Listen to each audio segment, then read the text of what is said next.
Regrouping Lions, it's Miss Norris behind the camera here, and today I'm going to be reviewing with you all how to add mixed numbers when you have to regroup. So I have my manipulatives over here, and normally at school we would use snap cubes or blocks or something like that, but I don't have any of those at home, and you might not either, which is totally fine. So I've decided just to use some cereal pieces, or you could even take a piece of paper and cut it up, or if you have Legos, those would work just as well.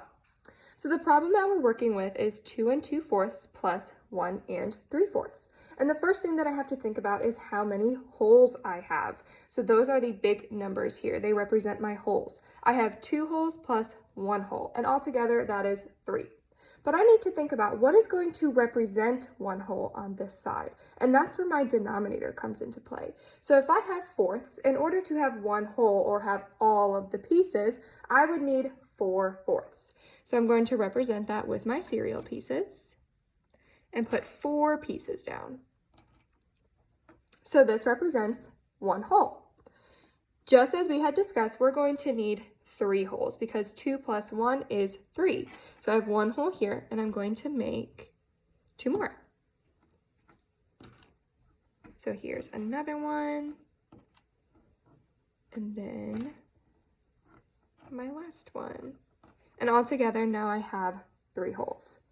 Then I need to think about my fractional part. So my fraction in this mixed number is 2/4, and in this one it is 3/4. When I construct my fractions over here, I'm just going to put them all together. So in order to have 2/4, I simply need 2 pieces. I can see that this represents 2/4, especially if I look at my 1 hole. I can see that's 2 out of 4 pieces. Then I need 3/4. So I'll just add my 3/4 onto my 2/4. And now I have the first step completed. So I want to think about how many I have here all together. This is my holes side, and this is my fraction side. So here I have 1, 2, 3 holes. And over here, for my fractional part, I have 1, 2, 3, 4, 5 pieces. My denominator is always going to stay the same, so I have 5/4. So now I know that I cannot leave this mixed number like that because it has a fraction that's greater than 1 whole, or we call that an improper fraction. I know that it is greater than 1 whole because its numerator is greater than the denominator, which I cannot have. So I need to think about how I can regroup, and when I regroup, I use my fractional side. So I need 4/4 in order to create another whole. So I should look at my fractions and see, can I create 4/4 in order to make another whole? And I see that I can. So I'm going to take 4/4 and move it over here. And then this one will stay over here. We need to represent with our math exactly what we just did. So before I did anything, I still had 3 holes. And then I moved 4/4 over to the holes side. And I did that because this 4/4 represents 1 hole. I like to circle it and put the 1 there to remind myself. Then I think about my fraction side, and I have 1/4 left over. The reason I circled this is because sometimes I might accidentally add these up in the end. So I like to circle this and tell myself this is 1 whole, but I also like to show it as a fraction. So now I can go ahead and add up everything in the end. I have 3 plus 1, 4/4 represents 1 whole. So 3 plus 1 is 4. And then I have my leftover fraction, which is 1/4.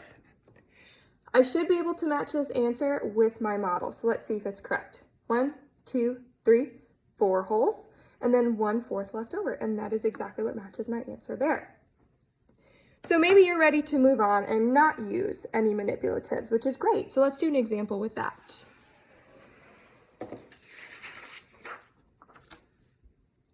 So let's do 4 8/10 plus 5 7/10. I know that my first step is to add up my whole numbers, so 4 plus 5 is 9. And then I add up my fractions. 8 plus 7 is 15, and then my denominator stays the same, which would be tenths. Remember, when we add fractions, we do not add the denominators if they have the same denominator. We just add the numerators. So now I need to see how many wholes can I get out of this 15/10. I know that I can't leave it like that because the numerator is greater than the denominator, so it's a fraction that's greater than 1 whole, or an improper fraction. So I still have my 9 wholes. And I can ask myself, how many times does 10 go into 15 without going over? So I can count by 10s. 10, 20, oh, I already went over. So I know it only goes in once. So that would be 10/10. And then to think about my leftovers, I think about how many I haven't used. So I have 10 already, and I'm trying to get to 15. So that leftover is going to be 5/10, because 10 plus 5 is 15. All right. Then I like to circle this 10/10 to remind myself that is 1 whole. So when I add it up in the end, I don't accidentally add those up. 9 plus 1 is 10. And then my remaining fraction is 5/10. So now I want to give you a problem to challenge yourself at home. If you are doing it with manipulatives, we try to keep the number a little bit smaller so you're not using like 100 pieces of cereal. But if you're doing it without manipulatives, I'm going to make it a little bit bigger.